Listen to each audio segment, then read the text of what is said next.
Welcome to The Point of View. This is your favorite current affairs show on television. Here on The Point of View, we get the right guests, we ask them relevant questions on issues that matter to you.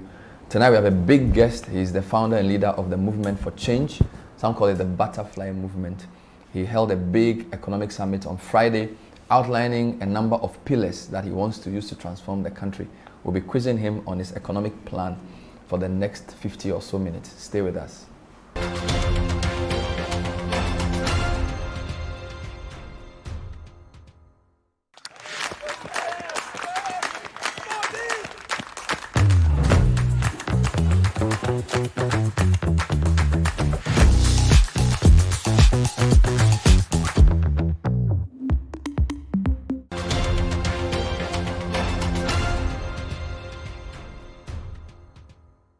Welcome back. So tonight on The Point of View, my guest is Alan John Kyerematen, founder and leader of the Movement for Change, and his great transformation plan. Welcome to the show. Good evening.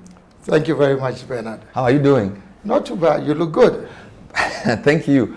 The last time I came here was just fresh from when you left the NPP. So you've had at least 5 months to think about everything. How is it going with the Movement for Change, the Butterfly, and life as an independent presidential aspirant? It's going very well.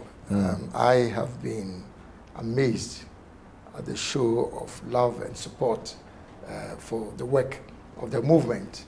And I'm very much hopeful that in the next couple of months that will be established firmly throughout the country. It must feel different though, because I think for the large part of your life, you've been part of the NPP. From your young days, you've been associated with this great party, and now you're on your own. It's like you call all the shots, and I don't even know if there's a council of elders. So it's a different kind of leadership, isn't it? Yes, indeed. But the advantage that I have is that I've been a dominant figure in Ghanaian politics for many years, since the return to constitutional rule. So if you're looking at my presence in the field, I would say there's no village in Ghana where I do not have either face recognition or name recognition. So I've been around long enough, but I have a very robust structure. You know, even though it's a movement, all the structures as you would have in a normal political party, it's also present in the movement.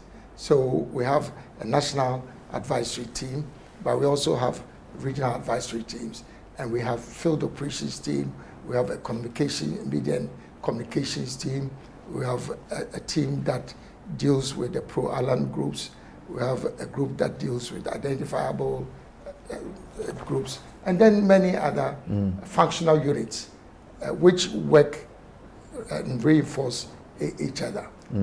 We have a team that does logistics planning and management. Yeah. So it's a very comprehensive Some political structure. theorists say to make an inroad in a political race, you need at least 4 M's. You need a message, you need the money, you need a machine, which is like the structure. The structure, yeah. And then you need the man. Yeah. Some could argue that we have the man, you probably have the message, but I'm not sure if you have the money or the machine, because the duopoly we have been entrenched in our politics for at least 3 decades. So they do have a granular organization to even polling station level. So you're up against money and the machine. Yes. Do you agree to that theory, and how do you intend to address that? So as you outlined, you have the man, and my own sense of this is that the various components of the 4 M's reinforce each other. So the man would have an influence on the other 3. So you have the man, as you said, and I have a very compelling message. You know, if there was ever a time in the history of this country where there's been a compelling case for bringing in a president who is elected on his own merit and not on the color of the political party that he belongs to. I believe that time is now. Just because of the dynamics of the moment. People are looking for someone who will go beyond the duopoly. So the message is very strong. And that's why if you look at my great transformational plan, in my view, and very humbly so, and respectfully so, it is one of the most comprehensive frameworks for national transformation. So the message is there. I do not need to wait till I'm elected as president before I let the people of Ghana know what my message is that would lead to the transformation of our country. So then the message is there. Now, once you have the man and you have the message, people who have faith in your message and in your own record as a man will then make contributions to support your agenda. So they are all interlocking and they reinforce each other. So you think the money will come as a consequence of faith in the message? Yes, absolutely. And as I said, look, we only went 3 months, 4 months into the movement. But if you look at the number of people we are able to pull together in any event that we organize, that in itself must be a signal. We had a walk, a health walk, in the stronghold of the NPP. One would have thought that if you leave a dominant party and you go into their stronghold, that there will be a serious pushback against you. But you imagine what happened in Kumasi. I'm sure you followed it. And 70% of the people who were ready looking for transportation from parts of the Ashanti region to come to the walk, 70% could not even get to Kumasi. And we also we are not here to pay people, pay as you go. So did you bus the people? No, only for those who were in the metropolitan city. Because we made it clear that we didn't want anybody to travel from any part of Ghana to come to the work. Because we want to know our true strength. And even if you go beyond the city, the metropolitan area in Kumasi, we didn't want people who were like 2 hours away beyond Obuasi to come. We didn't want to commit. So this is just the greater Kumasi. This is the greater So you're saying Kumasi. If you were to do an event for broader Ashanti, you put bigger numbers? But that's, even though we made it clear we didn't want people to come from these outlying districts, somehow they were waiting, hoping that they would get. But how do you know these are people who support you? People in Ghana, I mean, they are they want to see things. They are inquisitive. How do you know this will translate into votes? Because we saw big marches you did prior to the NPP event. I think you did a big one in Accra. It didn't really translate. But the dynamics are different. Okay. Remember, those were pre the delegates conference, I would say events, and the primaries are attended by delegates. So if I have, let's say, an event, a general event, and people come, it is not my understanding that they are coming there because they are delegates. And that has not been my intention. You see, right from the beginning, I decided that I was going to run a presidential race. See, that's the difference. Right from the beginning, even though we're going into a delegates conference, I knew that the people will matter in the long run. So you're not focused on delegates in your campaign, you were focused on the generality of the voters? Yeah, because whether you go in representing a party or you go in as on your own as now, the ultimate thing is that you have to face the general. So I made it from a strategy point of view, I made it clear that I'm running a presidential campaign. So the delegates conference was just a step towards fair enough. So you believe the money will come, but the final aim is the machine where you have granular representation. For example, the NDC and NPP are police station executives, ward branch executives, elected people. You don't have that. No, but as I told you, I have a very robust campaign machinery. So it's not just the structures at the national level, it's also at the grassroots level. I'm sure you heard about my mobilization of volunteers drive. Now, we are putting in the field 625,000 volunteers. That is 3 times what I would call the delegates or the polling station executives, let's say, in the party. That's about 625,000 volunteers spread throughout the country. And we're still counting. We haven't gotten to that figure, but it is. And what are they supposed to do? What have they been doing for you? Yes, those are our men in the field. They are doing our retail campaign. We are running a completely decentralized campaign. If you did not ask me, I wouldn't need to tell you about this, because that's my operational strategy. 625,000. Yeah. So, and we're going. We are getting there. We are not there yet, but I'll not tell you my numbers. But there's a sense. There's some, and while we're in this area, just to wrap it up, there's a view that you focus on Ashanti because that's where you draw your strongest popularity from, and that appears to be your strategy for the election, that you will get as many votes from Ashanti as possible. Is that true? Well, I'm running a national campaign. But obviously I have massive support in Ashanti region. Look, politics are our numbers. If you look at the contribution of Ashanti region to the total electoral votes, basically it's the most dominant electoral, I would say, region. Although I need to point out that Greater Accra this year is more. Yeah, no, I'm saying that it's more, but Greater Accra is a mix of everybody in Greater Accra. But I'm not concentrating on Ashanti. I think I have more gravitas in Volta region than arguably any other candidate. You said this before. You said this before. And in Central region. And of course, your pushback would be that it's delegates because it's delegates. That's the difference. So you're saying that on the ground, so that is Greater Accra, Volta and Central, you are more popular in those 2 regions. Very much so, more than any of the candidates that are currently showing up on the radar. Are you more popular than John Mahama in the Volta region? That can't be true.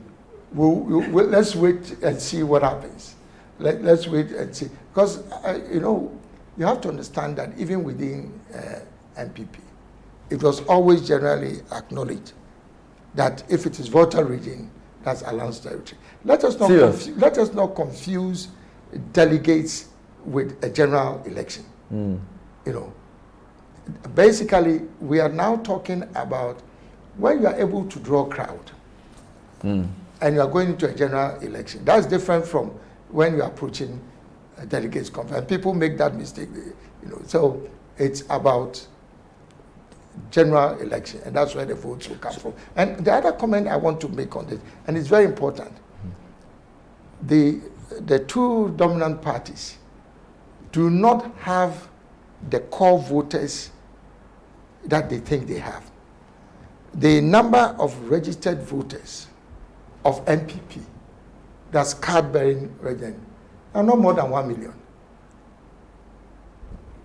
I suspect that the NDC, in terms of registered card-bearing, are not more than 1 million. Now, between them, they have 2 million. But the number of voters, let's say at least using the 2020 election results, it's over 17 million. So there's 6 million plus people who vote for either NPP or NDC.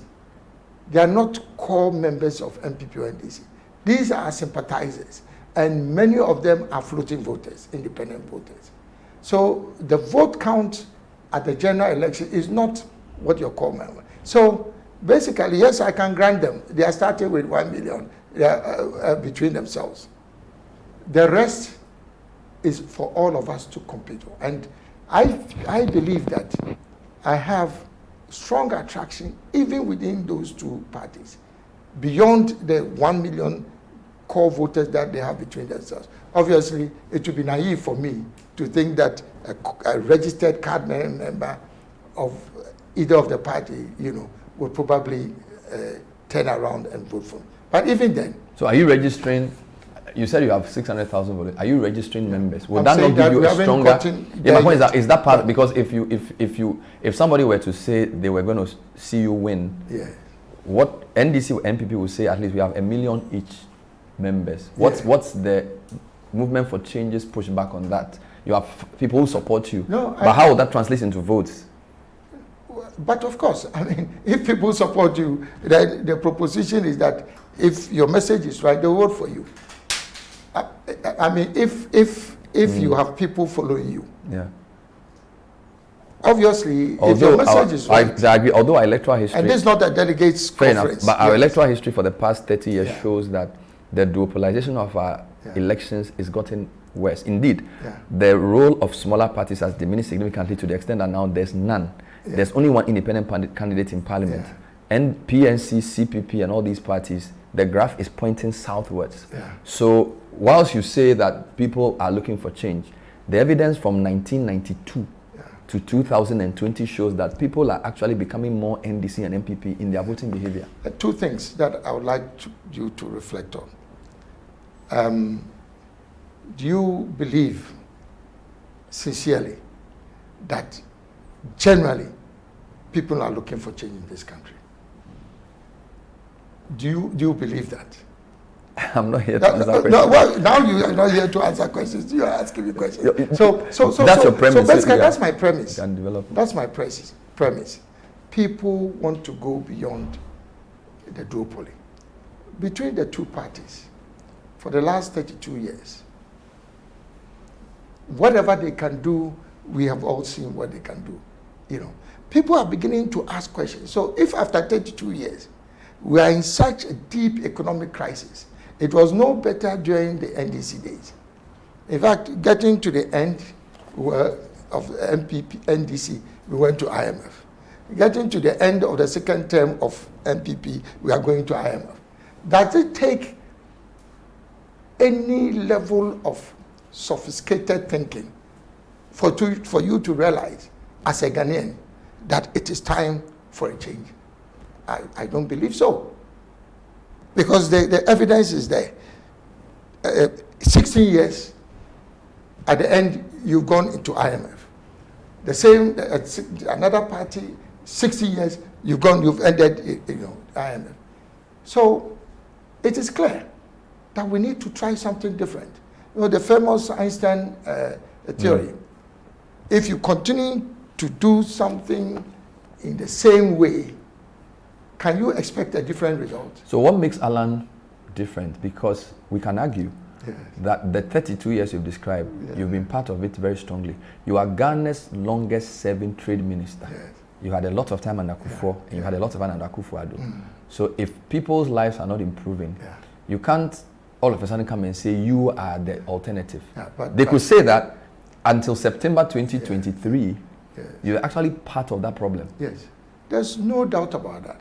How is it even possible to deny that you've been a minister and you say you're not part of a system? But that's not the case. First, you're talking about being a minister. Now, governments are not run by ministers. It's about the executive authority at the highest level. You provide the direction. And so the fact that I've been part of the system does not mean that you can, in terms of attribution, that you can say that, because Alan was a minister in the two government, because he was part of the system, therefore, he cannot be a change agent. That is just a different thing when you've been in the position of, let's say, a vice president, which both President Mahama, ex-President Mahama was, and then current vice president. Because vice president and the presidency is a combined ticket. It is a combined ticket. This theory about, if you're vice president, you don't have the leverage to do anything, that is not true. Because we all know that in the case of President Mills, literally, he gave the then vice president every opportunity, to lead processes. It's the same thing. President Akufo-Addo has also given the Vice President every opportunity to lead the processes of governance. So, but that's different from if you say, I'm a minister responsible for a sector. So it is not fair and appropriate to give the same level of attribution. So I'm fighting. Now what if the Vice President currently says, true, I was Vice President for 7 years, but you've been Trade Minister for a longer time. Yes. So Vice President for 7 years, your Trade Ministership under Akufo-Addo was like 6.5 to 7. Under Akufo, at least 4. Yes. Almost 10 years of Trade Minister. Ghana ambassador to the US, another 2 or 3. So and US is our most important international partner. So high profile, influential political leadership for like 12 years. Yes. So we can if it actually of possibly more consequence to make a change than a Vice President. I don't believe so, but be that as it may, if you look at my record under President Kufuor and also under President Akufo-Addo, people who have been part of this government will tell you that I was probably one of the most effective ministers in both administrations in terms of my area of focus, in terms of innovation, in terms of executing capacity. Right now, if the NPP wants to talk about the achievements, the most, I think,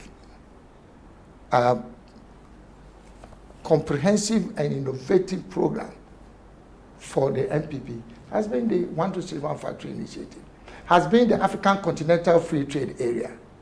That's arguable because the most important achievement of the NPP has been free SHS. That's what they've been using. That's the message they give Ghanaians as a party. But you see, please remember, do you know when NPP started talking about free SHS? Free SHS was our main campaign program after 2008, from the 2000. That's why we are campaigning on. We didn't win until 2016 when programs like the One District, One Factory became the landmark program. Because what is that people are looking for? People are looking for jobs. People are looking for economic prosperity. Please, that does not mean that we are devaluing the importance of free SHS. But free SHS has been a campaign message in the past, was part of the campaign message from 2008. So all I'm saying is that arguably One District, One Factory is one of the greatest success stories of the NPP. What is the basis? You need to prove that, because, for example, we don't even know how many factories. For me, from an economics point of view, economic transformation will mean that industrialization becomes the driver of growth. Yes. If you've done 1D, 1F for the number of years you've done it, how come at least in the past couple of years, industry has shrunk? In fact, I even have numbers to show you that the rate of growth of industry in the previous 3 quarters, manufacturing has had negative growth. Yes. How is that a manifestation of success of 1D, 1F? Have you tried to understand the causes of that? Because that's what, I mean, very respectfully, that's what you should do before putting this up. I'm looking at the numbers. Yeah, but the numbers, you have to audit so, for example, let's for example, Q1, agriculture, 2023, 1.3% growth. Industry, negative 0.8. Services, 2.6. When you go into industry, manufacturing is negative 0.7. Okay. Q2 of the same last year, agri 6.0 positive, industry negative 1.9, services positive 6.3, again manufacturing negative 0.5. If you go to the 3rd quarter, it's the same thing.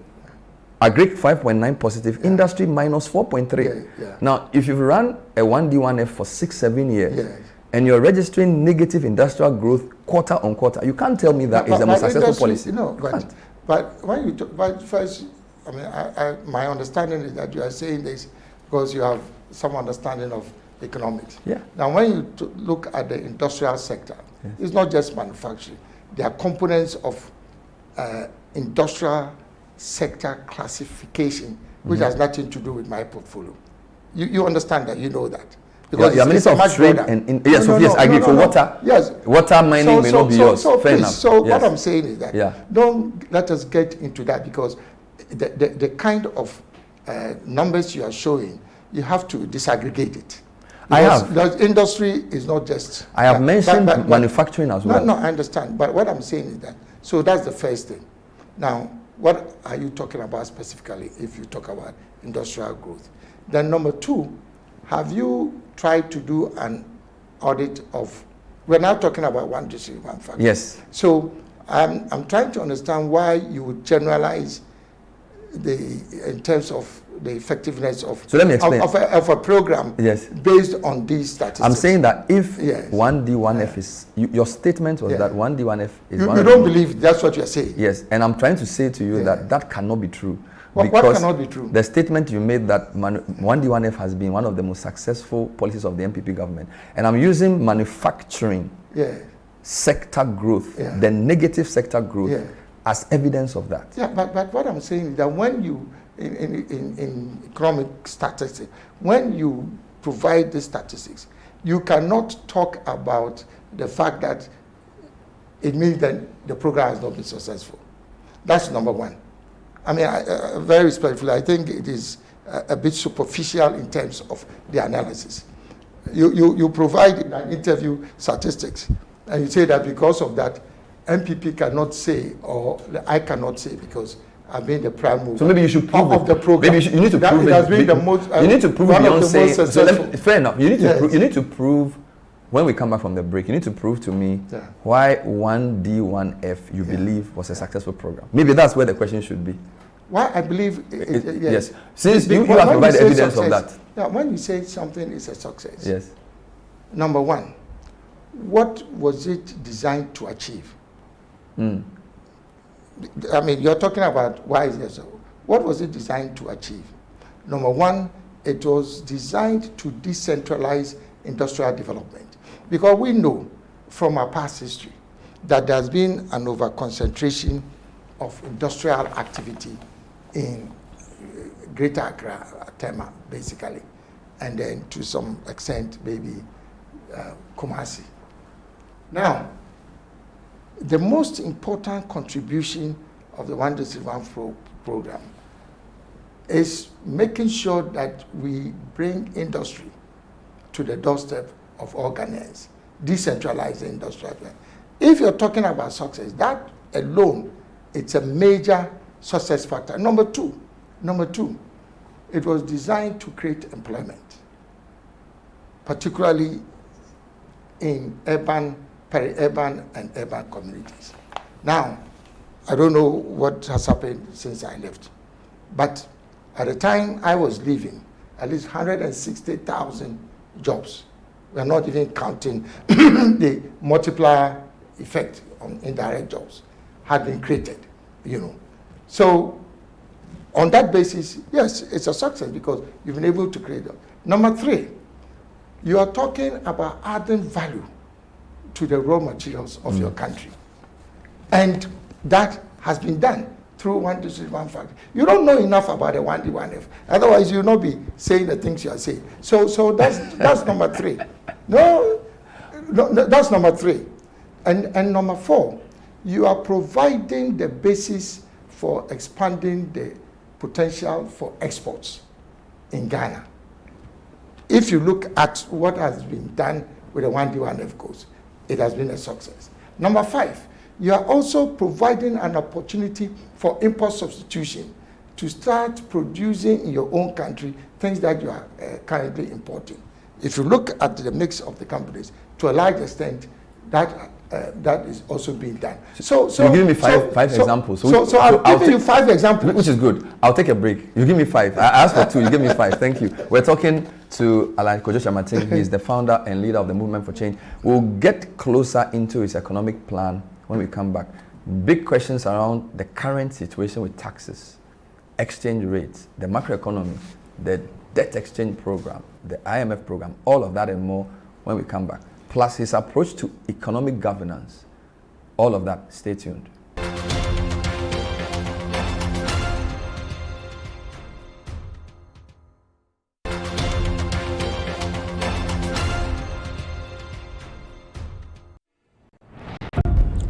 Your health is in your hands, but at some point, it passes on to us.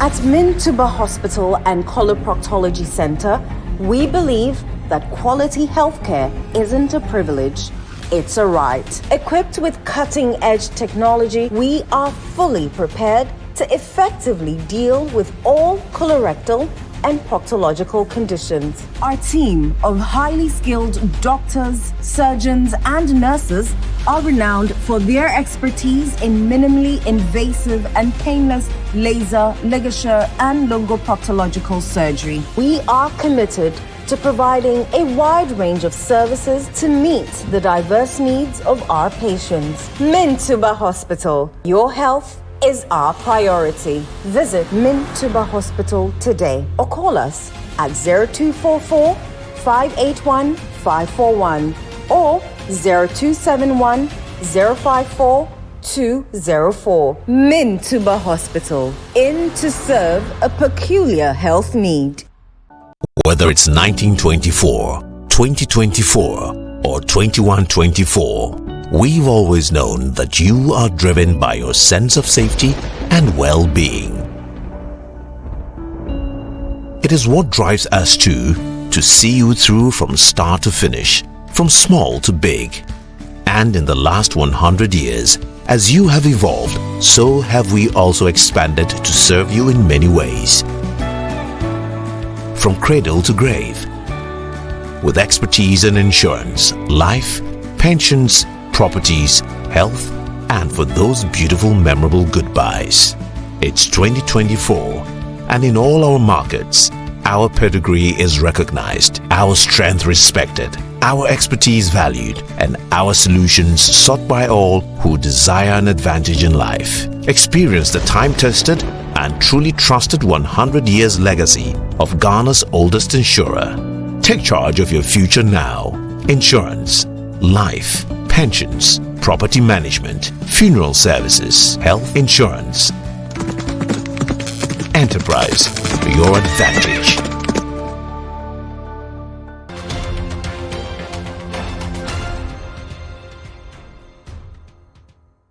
Tonight we're talking to the founder and leader of the Movement for Change. Some call them the Butterfly Movement, Alan Kyerematen. We're reflecting on his economic plan. Lots of discussions. This week, the current Vice President gave his speech at UPSA. I'm sure you saw that earlier before this. In the course of the week, we interviewed Seth Tekpe, who is the former Minister of Finance.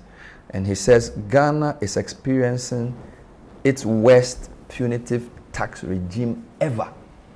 Now, this is the former Minister of Finance, whose government was voted out in 2016, with an NPP government saying they were moving from taxation to production. Now, Seth Tekpe is saying that the tax regime is the most punitive.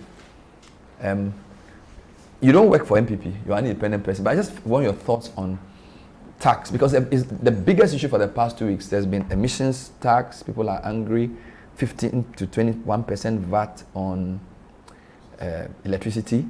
Prior to that, in April, we had 3 new taxes. Income tax had been reviewed. There was the excise duty that the FABAC didn't like. Then there was a new 5% before profit tax. We haven't even added a tariff adjustment for. So there's a lot of tax discussions. What are your own thoughts around how did we get here, right? How did we get from taxation to production back to taxation? First, I think the biggest challenge we have with taxation in Ghana is that our tax regime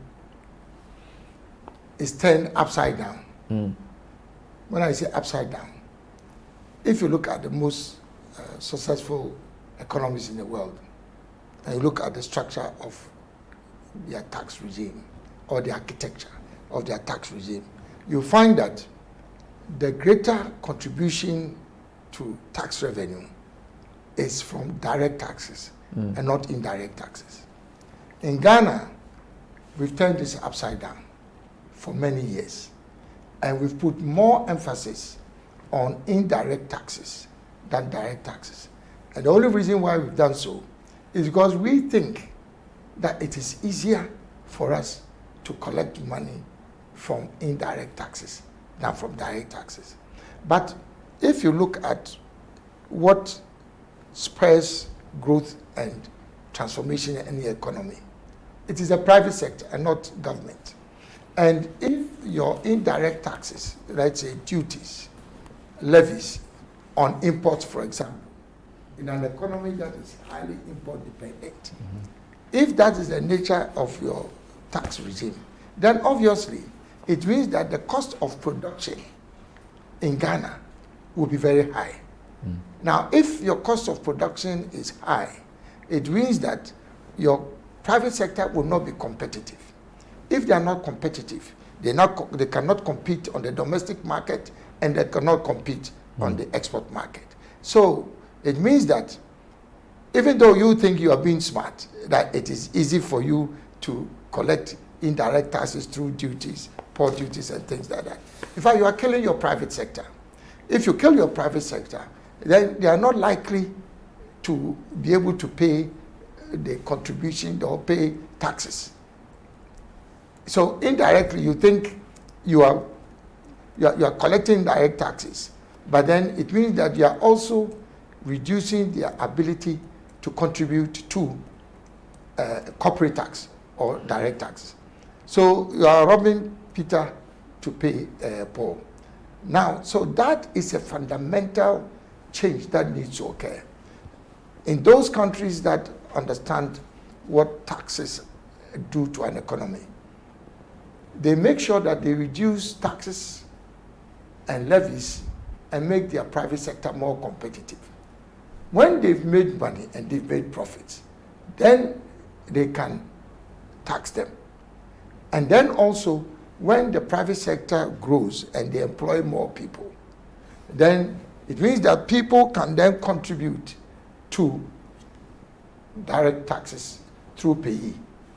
And then they can even afford consumption tax like VAT, because it is your ability to create jobs and create businesses that turns the economy around. So our whole tax regime structure is completely wrong, and that's where I will start from. Number two, it's about the tax net and the tax base.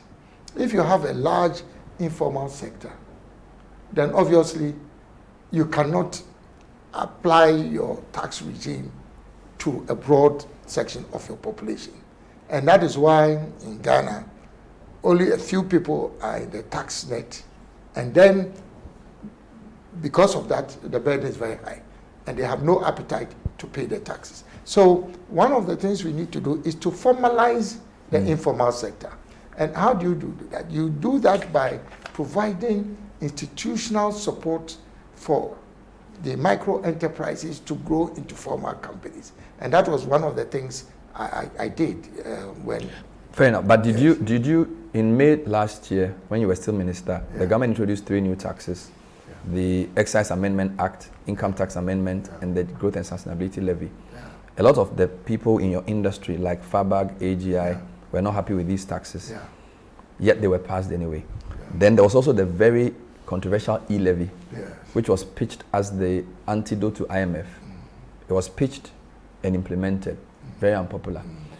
If you say you have a solution to the tax conundrum, the question is, did you take any principled position against any of these taxes? Yeah, if you know how the structure of government works, I cannot come and tell you what happens in our cabinet meetings and things like that. But because I represent the private sector in government, at least people in government know my position on taxes, because it is not sustainable. That's exactly why I'm speaking now to how to reform our tax regime.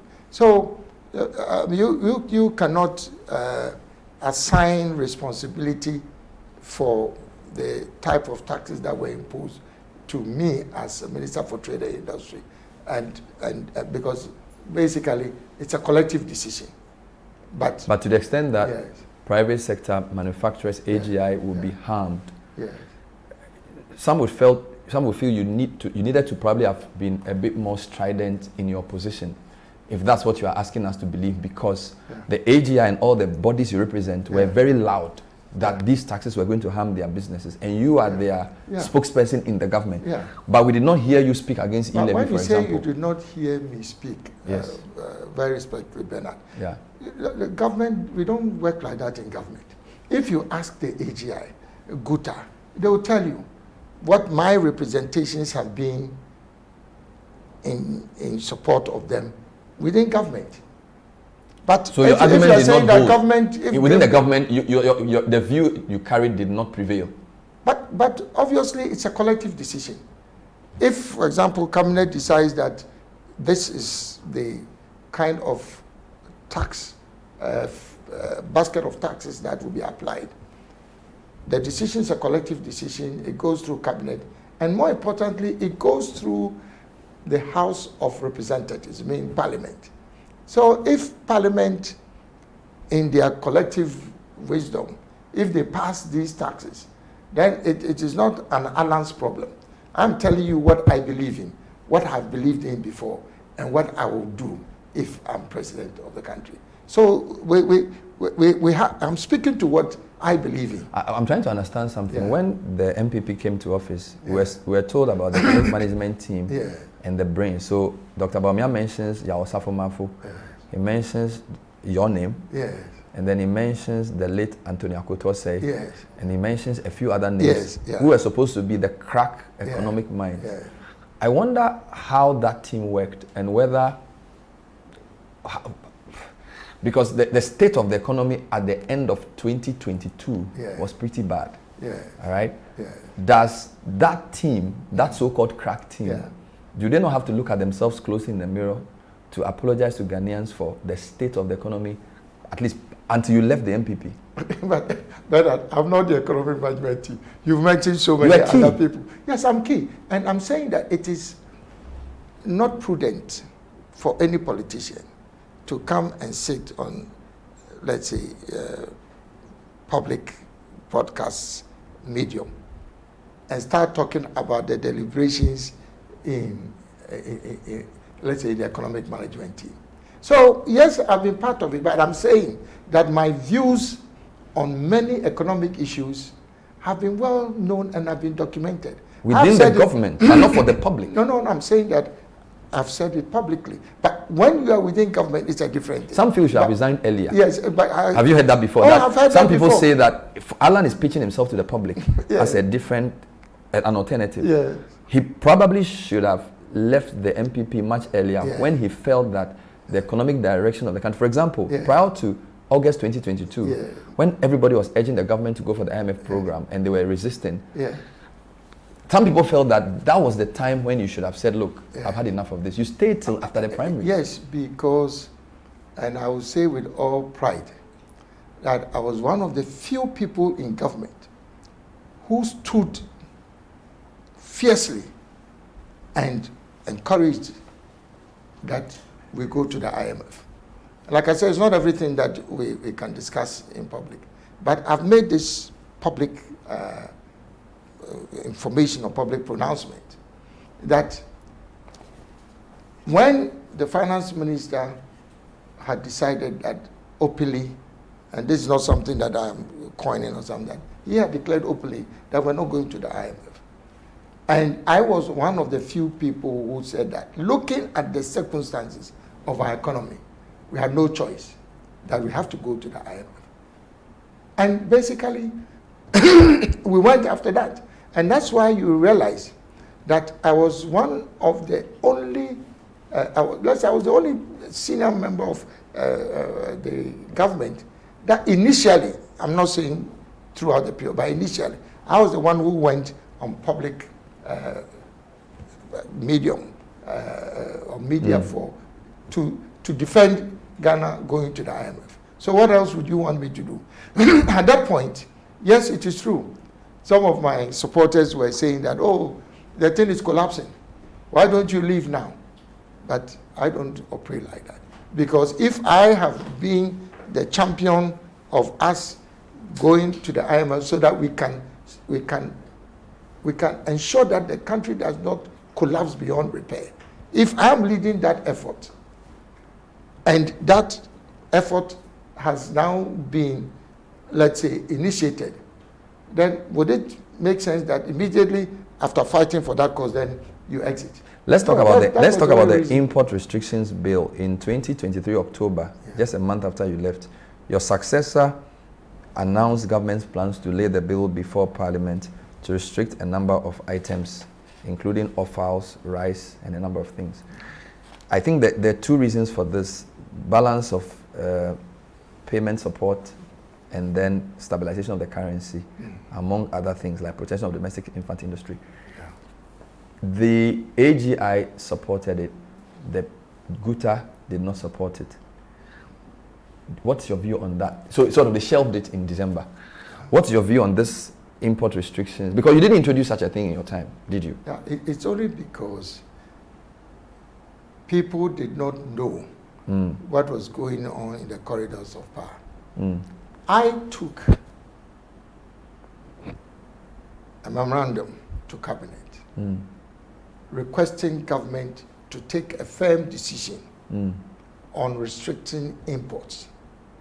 Okay. Yes, on restricting imports, selected imports, on restricting selected imports, and providing the basis for us conserving foreign exchange. This was when all the challenges with the economy were becoming so apparent. But I did a comprehensive study on the impact of those imports on our foreign exchange reserves and the extent to which a carefully designed and executed import substitution program can be the stimulus for growth for so I did such a detailed study that if you took, for example, rice, I was able to determine our current capacity, local capacity, not just for rice plantation development, but also milling capacity.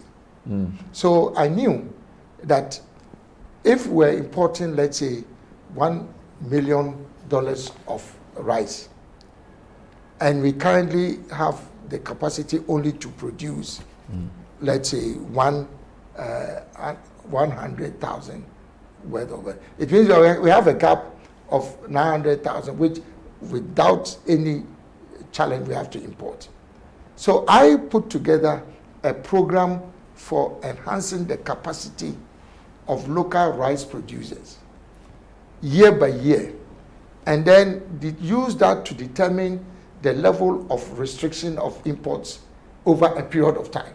So it was So this was a new thing that and it was not going to be an abrupt thing. Okay.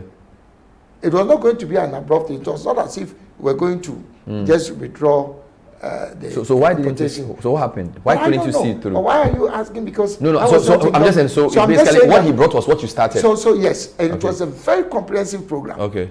If you took sugar, for example, maybe you are importing X volume of sugar, and we can, within the next 3 years, produce this volume of sugar. So we now support people who want to go into sugar production. And then gradually, over a period of time, then we start reducing the level of import. So it was a graduated program. Wow. It was a graduated program. But we have no choice as a country that we have to work with the private sector and import it. So you think we have to revisit this issue? It's not the fact that it's been shelved. But we will have to go back to it. Yeah, because we need the full package. I don't know exactly what was presented, but if the strategy that I was responsible for initiating, and if you ask some of the key people in AGI, they will tell you, I brought together some of the leading members of the private sector, and I introduced to them the opportunities in vegetable oil production, the opportunities in rice, sugar, all the areas of import restriction that we were attempting to implement, and then introduce them to the opportunities that are available over what period of time, and what government could do to support them to start producing to replace the imports. So this was a carefully thought through plan. We'll come back and that I should take credit for. Well, it did not succeed because they shelved it in December. Well, I don't know how it was explained. We'll be back with more. This is The Point of View. We're talking to Alan Kyerematen. Stay with us.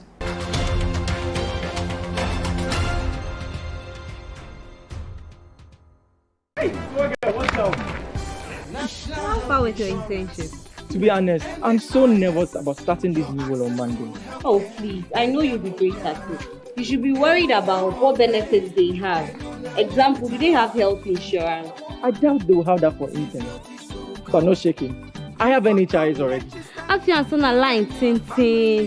Ina, look at you. What are you going to do in the office when you can just download their app to register for an NHIS membership? Yes, my people. You heard right. You can now download and register your membership on my NHIS app. No long queues or tedious paperwork. All you need is your Ghana card to register for yourself and for others. Once you register, you get a new digital NHIS card on your phone. My NHIS app gives you access to credentialed health facilities and services across the country. NHIS covers over 95% of disease conditions in Ghana. Access to healthcare just got easier. Now let me sign up quickly. Miss Seth, I'm starting work next month. Have you been to Aqua Safari lately? Let me share my experience with you at the new Aqua Safari Resort. When you arrive, you're greeted by warm smiles and introduced to your 24-hour butler who already has your itinerary sorted. Enjoy water sports activities like jet ski rides, kayaking, water sliding, flyboarding, and castanet fishing. You can even have your lunch here on the boat cruise. Experience horseback riding, tennis, and some golfing amongst a host of other activities. Let the tour guides take you through the sceneries of the Volta River, the mangrove forest, the friendliness of the animals, local and exotic birds, while you pet and feed them. You can have this large space for your conferences, corporate retreats, and so many activities as part of the package. We chose to have our breakfast with a beautiful sunrise right in front of our cabin. We had an amazing experience and I can't wait to return for more. Visit Aqua Safari Eco Resort in Ghana, bringing you closer to nature.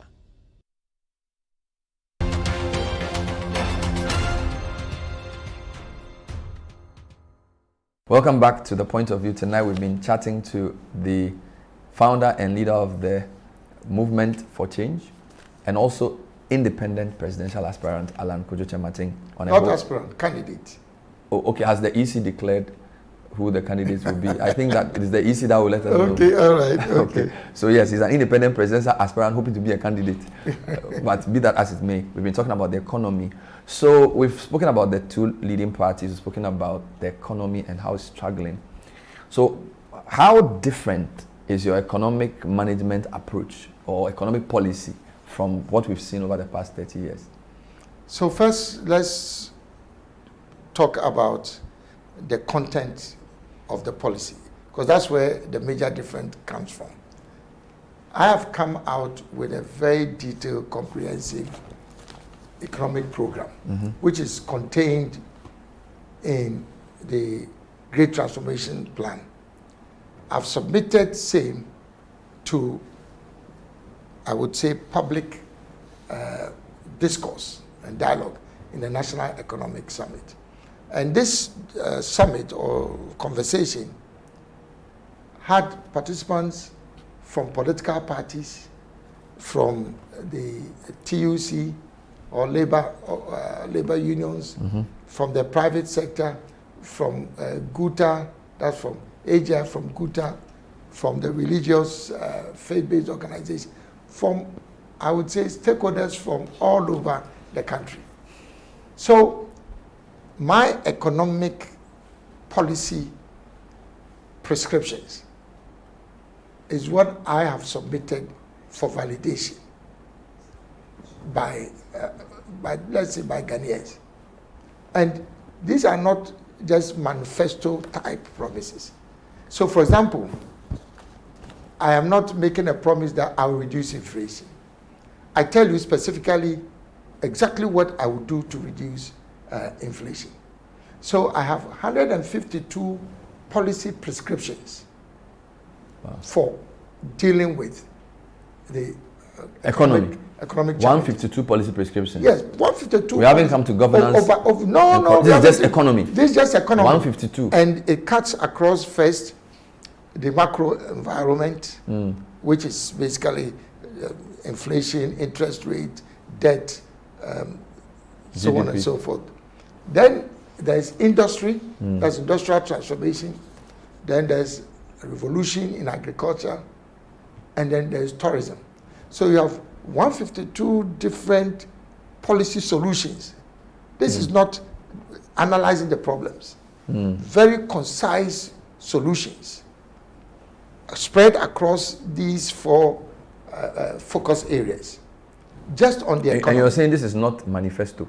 No, this is on, because this is not just a promise. I gave you an example. If you say that I will reduce inflation, that is just a manifesto promise. But if you provide policy solutions as to how you address... So give me 2 policy solutions to inflation. Very simple. If you look at inflation, the biggest component of inflation in Ghana is food inflation. That's the biggest component. Yeah. And you know that inflation is calculated based on basket of goods. Yeah. And so food inflation is the single most important contributor to food. Now, to deal with food inflation, 2 basic policies that have to be in place. One is enhancing agricultural production and productivity. Because if you produce, let's say on a large scale, your unit price of foods will come down. So immediately it tells you that our agricultural production regime would always lead to high food inflation. That is number 1. Because the kind of production scale that is required to reduce the cost of food. So how do you improve agriculture production? So I'm coming. So number two is also transport and logistics cost. Because if, for example, it costs you to buy from the farm gate 100 cedis to buy 10 pieces or tubers of yam in Ejura. And by the time you reach the Kumasi market or Accra market, that 100 cedis is now 1,000 cedis. Then it means that the distribution and transport and logistics costs is...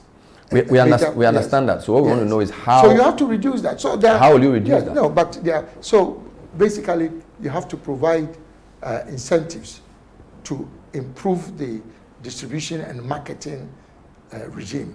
What about the production? What about the production point? No, sorry. Point 1 is production. Yeah, production. How will you improve agricultural production? Yeah, agricultural production, number 1, is access to financing, agricultural financing, affordable financing. I know from the work that we've done that if you lend to the agricultural sector higher than 9%, you cannot sustain agricultural productivity. So the interest rate threshold is 9 or below? 9 or below. So it means that it doesn't matter what you do.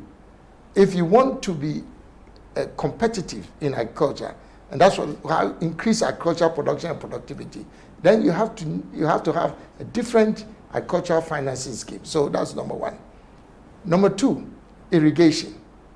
I was going to ask you to elaborate. So are you going to bring in Islamic financing on the agri? I'm pushing the financing point. So what are you going to do to get, because people will say cost of funds are high. Yes. A lot of the money coming from abroad is foreign money. Yes. So they even have FX losses. So the interest rate question is big. How are you going to get funds for farmers? If for example you look at my prescriptions on the interest rates, first there's a reserve requirement by the Bank of Ghana for banks to put some of their loanable funds in this reserve.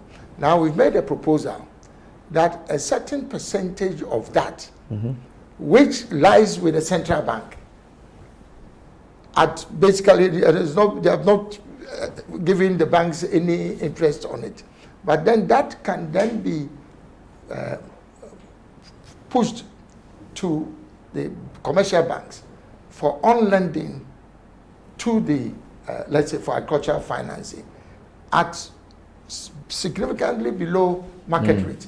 It's not a complicated program. So second reserve, you are asking the banks to deposit money there. It sits in the vault. Of course, there's a reason why it sits there. But then you can use that same money to support agriculture at a lower interest rate. So that's one proposal. That's one proposal. There are many other proposals. Thank you for your time.